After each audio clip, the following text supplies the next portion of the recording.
as you were looking at the different types of numbers, you may have noticed that a diagram was used. Well, this diagram, it's called a Venn diagram. In Venn diagrams, they're useful for showing the relationship between sets. I just wanted to point out the word subset, okay? This, you will be learning about this as well in your text. And just as an example in using the different types of numbers, the natural numbers set is a subset of the whole numbers set, all right? And it's also a proper subset of the whole numbers set because it doesn't equal the set of whole numbers, since the set of whole numbers contains that number 0, all right? That's not in that set of natural numbers. So I also wanted to make you aware of that, the definition of subset, okay?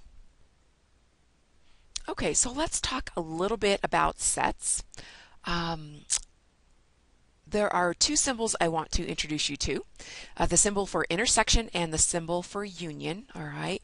The symbol for intersection is the elements common to both sets, and the symbol for union is the elements that are in A, B, or both A and B. So let's go over an example so you can get an idea of what that actually means, okay? So let's talk about the intersection first. So let's say I have two sets, the set A, and it contains the elements 0, 2, and 3, and then the set B, it contains 2, 3, and 7, all right? So if I wanted to know, well, what's the intersection of A and B? All right.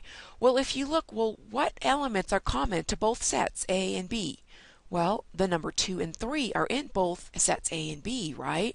So the intersection of A and B is going to be 2 and 3. All right. So now let's look at union. Using the same sets, all right, let's look at what elements are in A, B, or both A and B. Well, if you look, well, 0, 2, and 3 are in set A, and in set B, 2, 3, and 7 are in B. So if you look here, the union then is going to be basically the merging of both sets, right? You're not going to duplicate the number 2 and 3 because it's in both. So basically it's going to be 0, 2, 3, and 7. Those are the elements that are in A and B or both A and B, all right? Well, we can use sets, all right, in these Venn diagrams to solve problems. So what I wanted to do was just go over an example of one way to do that, all right? And so this is a really cool, interesting problem that you may actually face in the kitchen with maybe preparing 40 snack bags for the soccer team or something, all right? So let's go over this problem real quick. So Joey was checking out the contents of 40 snack bags, all right, and he found that 22 of the snack bags contained peanut butter cookies, 21 contained oatmeal cookies, 21 contained chocolate chip cookies, 15 contained oatmeal and peanut butter cookies, 11 contained chocolate chip and peanut butter, 7 contained oatmeal and chocolate chip, and 5 contained all 3 of these cookies, these flavored cookies, all right? So the best way to do this is to basically work from the bottom up, all right? We want to start with the bags that contained all of the cookies and then just work our way up from there. So we know that 5 contained all 3 of these cookies. So in our Venn diagram here, you want the area that basically hits all 3 sets, all right? So and as you can see here, this right here, it hits the peanut butter set, it hits the oatmeal set, and it hits the chocolate chip set. So this is where we want to place our number 5, all right? Because this area shows that 5 of those bags contained all 3 of these cookies. All right, now moving up, all right? 7 contained oatmeal and chocolate chip. So we're looking at these 2 sets here. Well, if we know that 5 of those bags contained all 3, right? So we don't want to count those again. So we need to take 7 and subtract 5. So we know that 2 then contained oatmeal, just oatmeal and chocolate chip. It didn't have peanut butter in it, okay? All right, now moving on. 11 contained chocolate chip and peanut butter. So we're looking at these 2 sets here. All right, well, if we know that in 5 snack bags it contained oatmeal and peanut butter and chocolate chip, we don't want to count those again. So we need to subtract those 5 from the 11 that contained just the peanut butter and chocolate chip. So we know that 6 out of those 11 contained just peanut butter and chocolate chip. It didn't have any oatmeal in them. All right, so moving up, 15 contained oatmeal and peanut butter. So that's going to be these two sets here. All right, so we know that 5 out of all of those contained peanut butter, oatmeal, and chocolate chip. So we don't want to count those again.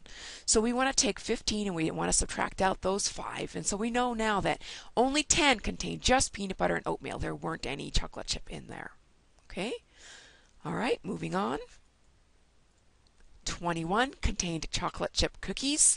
So we're dealing with this circle here. So we don't want to count these again. So we want to subtract out the cookies that were in all of the other ones as well. All right. So we want to take 21 and we want to subtract out 5, 6, and 2. And that's going to leave us with 8. Only 8 snack bags contain just chocolate chip cookies. 21 contained oatmeal cookies. So now we're just dealing with this set here. All right. So it's this red circle. So again, we don't want to duplicate the cookies that were contained multiple flavors in them. All right. So we want to subtract those out from the 21 because they're already accounted for here. All right. So 21 minus 10 minus 5 minus 2 is going to tell us that only 4 of those 21 snack bags contained just oatmeal cookies. Okay, so now we're looking at 22 contained peanut butter cookies. So we're looking at just this set right here, this blue set. So again, we don't want to count these other cookies as well. So we want to subtract those out. So we want to take 22, subtract out 10, 5, and 6. And that's going to tell us out of 22 bags that had peanut butter cookies in them, only one of them contained just the peanut butter cookies. All right. So that leaves us to figuring out how many snack bags contained none of these flavors. Well, we need to add all of these up. Okay, so we're going to add up 1, 10, 4, 6, 5, 2, and 8. That's going to tell us how many cookies, actually how many snack bags contained peanut butter, a combination of peanut butter, oatmeal, and chocolate chip. Okay, or not a combination, just that number only, or that flavor only. And then we want to subtract that out from the total number of snack bags that we had.